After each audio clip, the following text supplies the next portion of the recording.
Hey, everybody. Today is the second installment this month of questions from the audience. And I love doing these podcasts because I truly believe that if even one person has this question, there are many more that have the same questions. So I'm going to cover 3 questions today from the audience. I did another one of these a couple podcasts ago, and we will have one more of these later on in the month. So stick around. You're listening to Marketing Tips with Meliss podcast.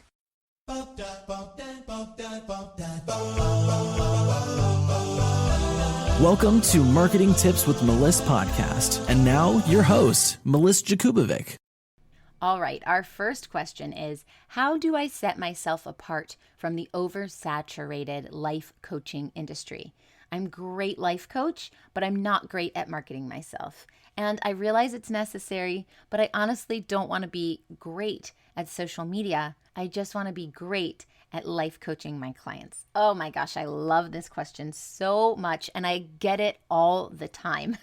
That's why I talk about this on podcasts, in live videos, in groups. I'm all over the place talking about the saturated life coaching market, and also this applies to healers as well. And I talk about this because you're not the only one with this question, and I literally have hundreds of people that ask me this every year. Literally every coach feels this way to some extent. Okay, so this is a 2-part question. The first is, how do I set myself apart from the oversaturated life coach industry? And that second sentence kind of answers it straight up. I'm a great life coach, but I'm not great at marketing myself. So the thing is that there are life coaches everywhere. You are right. It can be considered saturated. Everywhere I look, there's a life coach. Absolutely. Now, there's a few things about this. My newsfeed is filled with life coaches and healers. So from my perspective, I go online and see millions of coaches and healers.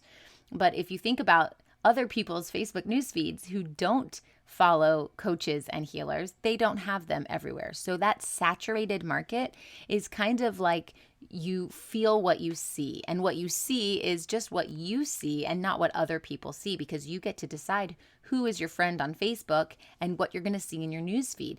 So I talk about this a lot with like politics or religion, or whenever something really big is going on in the world and people are saying, Facebook is such a negative place. I have to take a social media detox. I can't stand reading my newsfeed of all these hateful things.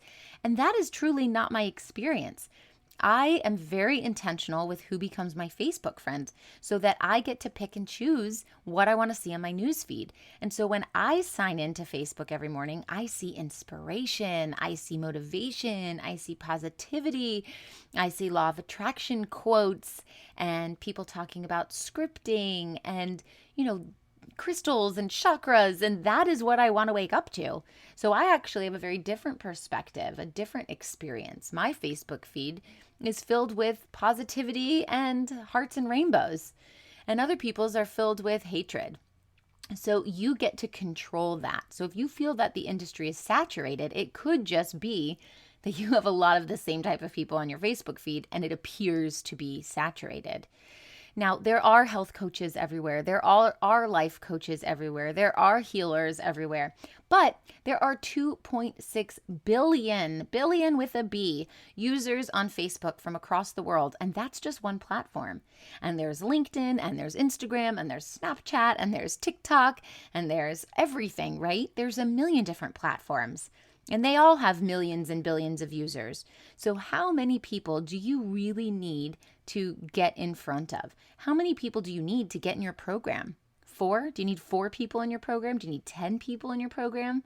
Do you think you can find 4 to 10 people inside a sea of 2.6 billion? Of course you can. Of course you can. So saying something is oversaturated is really setting yourself up for failure. It's creating a mindset block or limiting belief that, well, the industry is saturated, so that's why I can't find clients. And when you believe that, that is the truth. That becomes an excuse. The industry is saturated, so therefore I can't do my job. No, your job is to get in front of people and show why you are so special. Now, if you believe that there are 2.6 billion users here on Facebook, 4 or 5 of them will work with you, and you believe that that will happen, Now we come to the next part of your question, which is, I'm not good at marketing myself, so how do I make this happen? Well, what I want you to do is think of a list of things that make you, you. What are your interests? What are your great life coaching goals? What makes you a great life coach? And have you had clients before that agree with that and they think you are a great life coach? And if the answer is yes, well, do you have screenshots of that? Do you have some sort of social proof that people can see, oh, look what these other people have said about me? That's the social proof. Okay, so you need to figure out what is interesting about you. You guys know about me if you've been listening to my podcast for a while. You know I take care of my dad. You know that I'm a single mom of 2 young teens. You know that I'm a dancer. You've heard me say these things, right? And so in some way, you may be connected to me on some of these things. So find that connection with somebody. And then that is a real reason why they'd want to work with you over someone else. Because I'm a dancer and one of my clients is a dancer. Now we have something in common. Because I'm a single mom and you're a single mom. Now we have something in common. Because I love reading personal development books and I'm very spiritual. If you have that in common with me, well, now we have something in common. So you are building an online service-based personal branded business. And what that means is personal branding. It's your own brand. So what you bring to the table is what makes you special. So don't think of it as a saturated market, because then it becomes like a comparison between me and every other life coach out there, every life coach you know. Instead, I want you to think about what you bring to the table, what makes you special, and how you can communicate that with your audience so that they want to work with you because of you. People want to work with me because I drink kombucha. I don't know, that's a ridiculous reason, but maybe that is why. And it's things like that. It's little things like that where you're like, oh my gosh, I love this girl. She's just like me. Like every coach that I've hired someone that has something in common with me. It's time to get laser focused this year and fill your group programs and one-on-one calendar once and for all. My 90-day business accelerator helps coaches and healers fill their group programs so they can scale their business, freeing up their time and making them more money than they made in the previous quarter. Visit go.melissmarketing.com/MWI, which stands for Marketing with Intention. See you there. So if you need to hire a coach or a mentor, because that's how you move your business forward.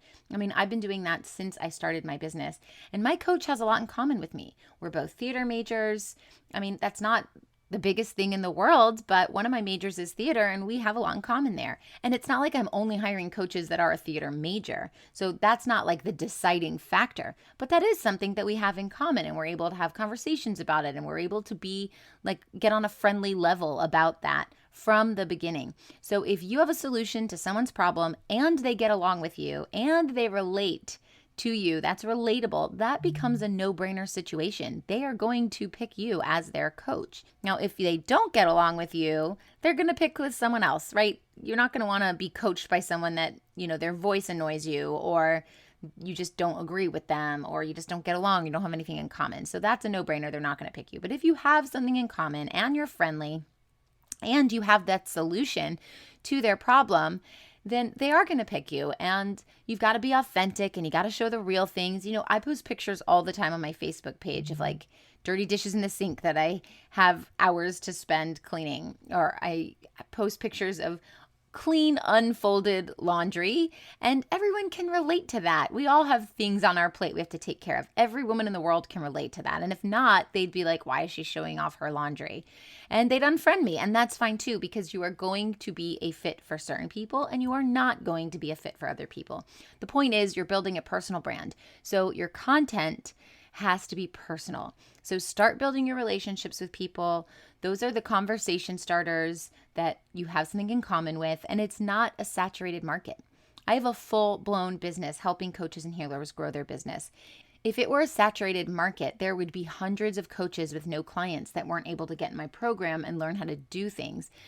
But everybody that's gone into my Marketing with Intention program has learned how to do what they need to do, which means it's not a saturated market. It's about being strategic and communicating. It's all about communication. So I hope that helps. And then the other part of your question is that you realize it's necessary to market yourself, but honestly, I don't want to be great at social media. Okay, you don't have to be great at it. You don't have to be a marketer, but you do have to understand marketing, because a business is a business. And the way a business generates money is to be able to hold the title of business.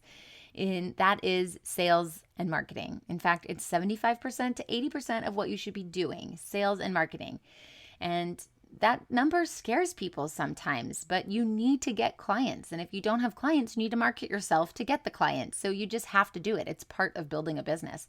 So you don't have to be a marketer, but it helps to know what you are doing. Just, as the CEO, it's really important to understand the big picture of everything that's running. And then you can get other people on your team to implement it, or you can have coaches come in and guide you through it. But you have to have some basic understanding of the importance of it and how it works. So you don't have to be a marketer, but you do have to know what you're doing. So you just need to know what you're doing so you can have that strategy and you have something to go by. So hopefully that answered that question. All right, the next question is, I'm in need of exposure. That's not really a question, but a definite relatable experience. I need exposure. So let's talk about what is exposure. Exposure is visibility. Visibility is brand awareness. And you need to make sure people understand who you are, what you do, and then show up that same exact way.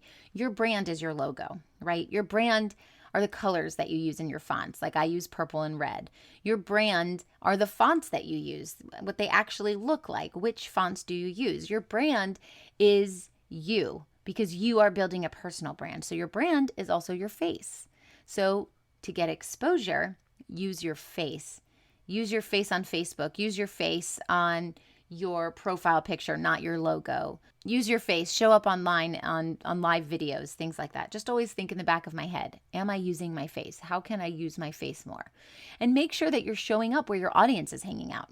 Maybe you want to be a guest in someone else's podcast. Maybe you want to be a guest blogger on someone else's blog. Maybe you want to be a guest and go live in someone else's group who shares a similar audience to you. All of these are great ideas. Getting exposure is getting in front of the camera, or it could be writing great content or building relationships with people that you can co-partner with, collaborate with. So for example, if you are a health coach to moms with kids and you have a friend who's a health coach to kids, you have a different offer, you have a different service, but you have a similar audience, a shared audience. So those are the people that you want to collaborate with because that audience, that group of people are going to appreciate what person A teaches, and they're also going to appreciate what person B teaches. And if person A and person B collaborate, now you have a bigger audience and you have the exposure and you are helping people. If you are in need of exposure, you need to show up. And you need to do it consistently, and you need to get in front of that camera and then build the relationships with the people that you can collaborate with. All right, and the last question from the audience for today is, clients find me and I'm not having to hustle to find them. Great. That's actually not a question, but great. I'm happy for you. And I will tell you, you don't need to hustle to find people, but you do need to really understand your clients in order to create a system that is repeatable. That hustle that you hear about all the time is because you don't have a system. You're like that person who is always on the cell phone. You can never get off. You started your business so that you can have freedom, but then you realize, oh man, I'm ignoring my kids, or I've been on my computer for the last 14 hours a day, and you're just commenting on everybody's things. And that is not why we started all of these things. It's not why we started our own business, right? We started our business for freedom and abundance. And the only way that you can have both of those things is if you have the foundational marketing systems you need in place so that you have repeatable systems that work time and time again. Now, that means that you have to test the market. That is something you absolutely have to do. You have to try and see what is working and what is not working. Because marketing always works. It's about playing for the long game. It's about testing things one step at a time and saying, okay, that didn't work.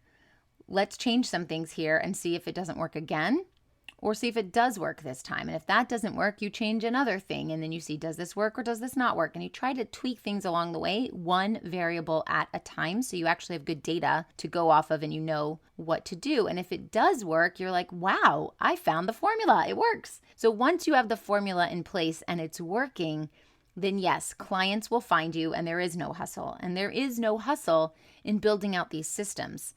I mean, it really does depend on your definition of hustle. But to me, hustle is like, I'm always working. I'm always on the computer. I'm always on the phone. I'm always talking to someone. I'm always searching. And that is really unnecessary and extremely draining. We come into business to serve, to live in our higher purpose, to reach a collective vibrational awareness that we can lift the consciousness of everyone together and help people along the way and make an impact. And all of that is possible. And to me, that is not a hustle. So what I teach in my program, Marketing with Intention, is that you can work your business for 2 hours a day and then you're done. And that's what I do. I mean, I have my kids part-time. When I have them here, I work my business for 2 hours and then I shut down. And the computer's done and I spend intentional time with my kids. But, if they're playing a video game here or there, I might hop on and quickly respond to an email or something like that. That is not hustle to me. That is operating with a system in place. So I hope that helps. I hope that the answers to these questions you found valuable. We're going to do one more of these podcasts later on this month, and I'll talk to you soon. Thanks for listening to the Marketing Tips with Meliss podcast at www.marketingtipswithmeliss.com. Hey, coaches and healers, it's time to feel supported in your business. Head on over to our free community to get access to my best resources for free. I'm talking marketing tips, business strategy, feedback, and so much more. Join now at magneticmarketingmastermind.com. See you there.